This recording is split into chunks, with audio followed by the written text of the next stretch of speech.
필쌤TV 구독자 여러분 안녕하십니까? 머니트레이너 필쌤입니다. 자, 오늘 이 시간에는 역대급이라는 말이 정말 어울릴 정도의 경제 위기인데요. 이런 최악의 내수 부진, 그리고 관세 폭탄, 그리고 자영업자들의 완전 붕괴, 이런 가운데 직장인들은 그래도 뭔가 좀 괜찮지 않을까라고 생각하시는 분이 있을 텐데, 이 직장인으로서 성공한 사람들조차도 피해갈 수 없는 위험이 도사리고 있다라고 합니다. 그 내용이 무엇인지에 대해서 오늘 살펴보도록 하겠습니다. 자, 2분기 가계빚이 1952조 원을 넘어서 사상 최고치다라고 하는 거 한번 말씀드린 적이 있었죠. 2000조를 향해서 막 가니까 발표될 때마다 계속해서 사상 최고치를 기록하고 있습니다. 이게 말 그대로 사상 최고로 가난해지는 사람들이 늘어나고 있다, 이렇게 말씀드릴 수 있는데, 이렇게 말씀드리면 많은 분들이 그거 상대적 빈곤 얘기하는 거 아니냐 이렇게 얘기하시는데, 상대적 빈곤이 아니라 절대 빈곤, 그러니까 진짜 가난해지는 사람들이 많아지고 있다. 대한민국 경제에서 가난해진다라고 하는 이야기 들어본 지가 진짜 오래됐죠. 상대적 빈곤이 아니라 절대적 빈곤으로 진짜 가난해지고 있습니다. 은행의 카드, 신용카드 대출 연체율이 20년 만에 지금 최고치를 기록했다라고 하는 보도가 있었는데, 아마 우리 영상을 보고 계시는 분들 중에서도 많은 분들이 이거 내 얘기 아닌가? 라고 생각할 정도로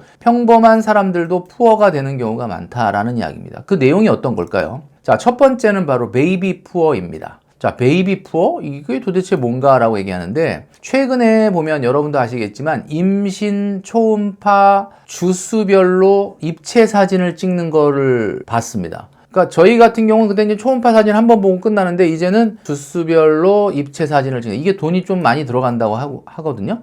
그 다음에 최근에는 태교 여행이라는 게 있는데, 이 태교 여행을 국내로 가는 게 아니에요. 태교 해외 여행을 갑니다. 저희 때는 없었습니다. 태교라는 건 있었죠. 뭐 음악 같은 거 듣고 뭐 이런 거는 있었지만, 태교 해외여행 이런 거 없었거든요. 그냥 만삭 사진 찍기, 여러분 들어보셨죠? 옛날 같으면은 그런 거 안 찍었던 것 같은데.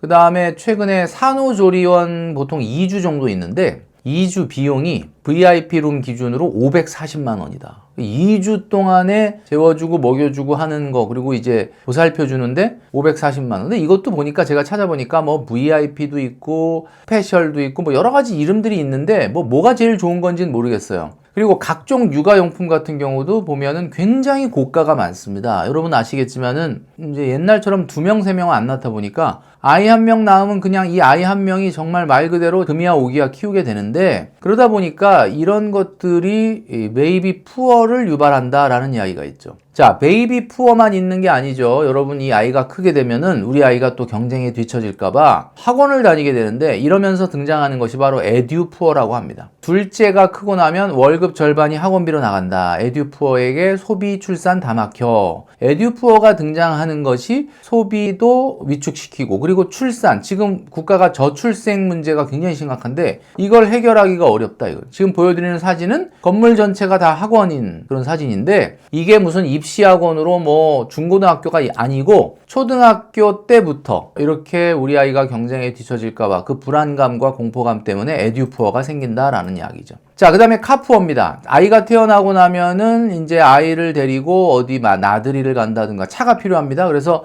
부부가 차가 없이 뚜벅이로 지냈던 부부들도 아이가 태어나고 나면은 차를 사게 됩니다. 자, 카푸어는 뭐 여러분 아주 오래된 얘기니까 여러분 많이 들어보셨겠죠. 필쌤이 여러 방송이라든지 미디어에서 많이 말씀드렸던 게, 사실은 6개월 이내에 월소득의 차를 사라, 이런 이야기 했죠. 근데 진짜 백보 양보 하더라도 9개월이 넘어가면 안 된다. 이게 진짜 맥시멈입니다, 여러분. 9개월 절대 넘어가면 안 되거든요. 여기까지 들어보시면, 그래, 자동차를 비싼 거 사서 또 아이 키우면서 돈을 많이 써서 아이가 태어나면서 또 과도한 육아 비용. 대한민국에서는 아이를 낳으면 2022년 1월 이후에 출생한 아이들은 8년 동안 국가가 3천만 원 가까이 지원을 합니다. 여러분, 이게 300만 원이 아니에요. 3천만 원을 지원합니다. 2,960만 원이 지원이 되니까. 뭐예요? 아동수당, 부모수당, 우리 아이 첫 만남 이용권, 이런 거 다 해가지고. 근데도 불구하고 이렇게 돈이 모자라서 에듀푸어, 카푸어, 또 베이비푸어가 등장한다는 것 자체가 사실은 진짜 큰 문제죠.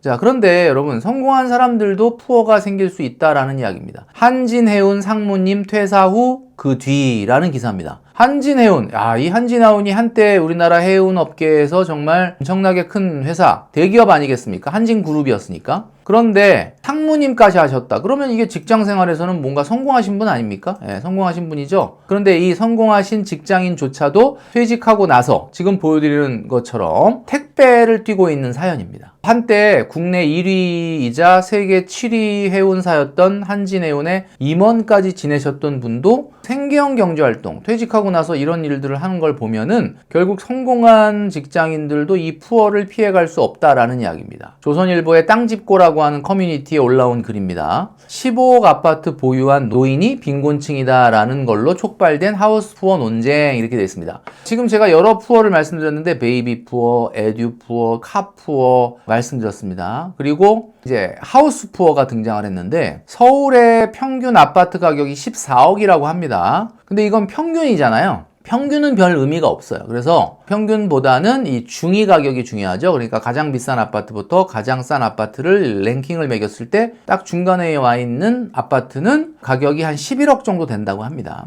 그런데 서울에 15억 정도 아파트를 보유하고 있는 노인이 빈곤층이냐, 이런 논쟁이 붙었다라는 이야기인데, 빈곤층은 아니죠, 자산으로 보면. 그런데 만약에 진짜 집 한 채만 있다 그러면 어때요? 15억 아파트 벽돌을 빼서 내가 생활비를 쓸 수 있는 건 아니지 않습니까? 여러분 아시겠지만 주택연금 같은 경우는 공시가격 12억 이하 아파트만 가능한데 15억 정도라고 하면 공시가격이 12억 이하일 수도 있습니다. 그래서 주택연금으로 내가 생활비를 빌려서 사용할 수는 있겠지만, 만약에 아파트만 딱 하나 있고 소득이 하나도 없다 그러면 이거 정말 하우스 푸어임과 동시에 노후 생활 자체가 어려워질 수밖에 없다라는 이야기죠. 서울의 아파트 가격은 사실은 장기적으로는 올라가는 게 정해져 있다라고 말씀드렸습니다. 지금 서울의 중위가격 아파트 10억 6,200짜리인데 요게 아파트 가격 상승률이 2.56으로 10년 동안 간다고 봤을 때는 약 3억 정도가 오른다라고 말씀드렸습니다. 근데 이런 아파트를 지금 막 5억, 6억 대출을 받아서 산다? 여러분 어때요? 하우스 푸어 되기 딱 좋습니다. 자, 지금 한도가 대출이 6억밖에 안 되죠.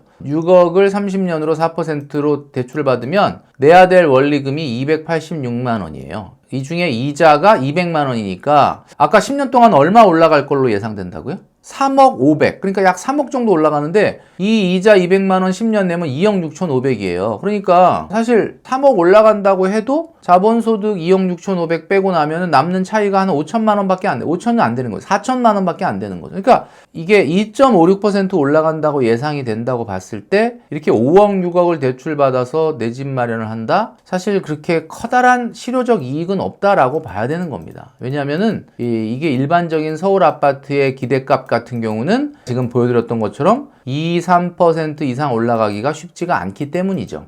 자, 그러니까 15억 아파트를 보유하고 있는 노인이라 하더라도 빈곤층이다 라는 말은 사실 어떻게 보면은 맞는 이야기일 수 있다. 하우스 푸어일 수 있다 라는 이야기입니다. 제가 지금 말씀드렸지만은 일반적으로 성공한 직장인도 그리고 또 집이 있는 15억 정도의 노인도 현금 흐름이 막히게 되면은 어떻게 보면 푸어가 될 수 있는 시대다라고 볼 수 있는 거죠. 그러니까 상대적 빈곤이라고 얘기할 수도 있겠지만 어찌 보면 15억짜리 아파트가 있는 분이라고 하더라도 실제로 내가 현금 흐름을 창출하지 못한다라고 하면 푸어가 되는 것은 어쩔 수가 없는 일이다라는 이야기입니다. 자, 그래서 이런 푸어를 극복해야 되는 시대에 우리가 살고 있습니다. 그러려면 어떻게 해야 되느냐? 우리가 머릿속에 노후 준비해야지, 또 언제까지 내 집 마련해야지, 언제까지 사업 자금 만들어야지, 이런 목표를 가지시는데 가장 중요한 것이 첫 번째가 바로 골든타임을 설정해야 된다라는 이야기입니다. 그러니까 막연하게 10억 모아야지, 5억 모아야지, 노후 준비를 해야지 라고 하는 게 아니라 생명을 살릴 수 있는 아주 짧은 시간을 우리가 골든타임이라고 하는 것처럼 진짜 목표를 갖는 게 중요하다. 진짜 목표는 뭐예요? 내가 생각하는 그 목표에 시간이 달려져 있는 거, 언제까지 하겠다라고 하는 게 진짜 목표가 되는 거죠. 그 다음에 두 번째는 좀 전에 보여드렸던 것처럼 한진해운의 대기업의 임원까지 했던 분조차도 푸어가 되는 시대다. 결국은 소득 연장이 없이는 우리가 푸어를 면하기가 어려운 시대가 됐다. 그러니까 소득이 성장하거나 소득 기간이 연장되는 노력을 해야 된다가 두 번째입니다. 세 번째는 말이죠. 원금의 10% 정도를 더 저축하겠다라는 마음을 먹어야 된다. 내가 100만 원을 저축한다면 110만 원도 할 수 있는 거 아닙니까? 사실 10% 원금을 더 저축한다라는 게 부담스러울 수 있지만 100만 원 할 수 있는 사람은 110만 원도 할 수 있다라는 이야기죠. 자, 그래서 푸어가 되지 않기 위해서 네 가지를 필쌤이 주문한 적이 있습니다. 자, 네 가지가 뭐였냐? 첫 번째는 대한민국의 경제 문제의 가장 핵심은 부동산 문제 아니겠습니까? 자산 비중의 구조 조정을 해야 된다.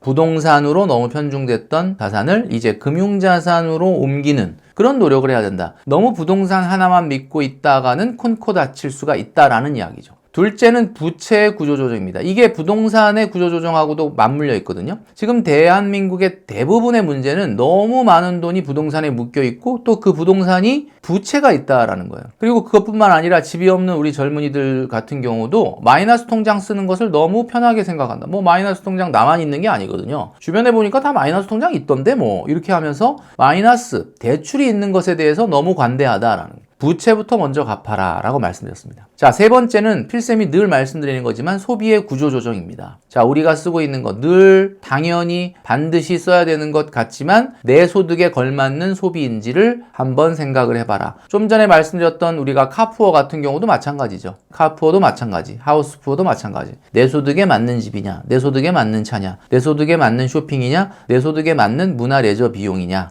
이런 것들을 늘 생각을 해야 된다. 그래서 소비의 구조조정이 세 번째입니다. 네 번째는 소득의 구조조정이죠. 여러분들 정년까지만 하고 난 딱 일 그만둘 거야. 아, 나 지금도 회사 다니기가 너무 싫어. 그냥 어떻게 회사 다닐 때까지만 다니고 말 거야. 라고 한다면 안 된다고 얘기했죠. 소득이 성장을 해야 되고 또 소득 기간이 연장돼야 된다. 자, 그러려면 내가 정말 회사를 가기가 싫어. 그거는 여러분 아시겠지만 지금 생계형 경제활동을 하기 때문이죠. 자, 소득이 떨어지더라도 내가 소득 기간을 연장할 수 있는 노력이 필요하다. 모든 것이 굉장히 불확실해졌죠. 대외적인 경제 문제, 그리고 내수도 굉장히 부진하고 정말 한숨밖에 안 나오는 현실. 자영업자인 분들은 더더욱 그럴 수밖에 없습니다. 자, 그럴수록 이 위기의 상황 속에서 지금 제가 말씀드렸던 이 네 가지의 구조조정, 나는 해당되는 게 뭐가 없을까라고 곰곰이 생각해 보시고 실천하시는 여러분 되시기를 바라겠습니다.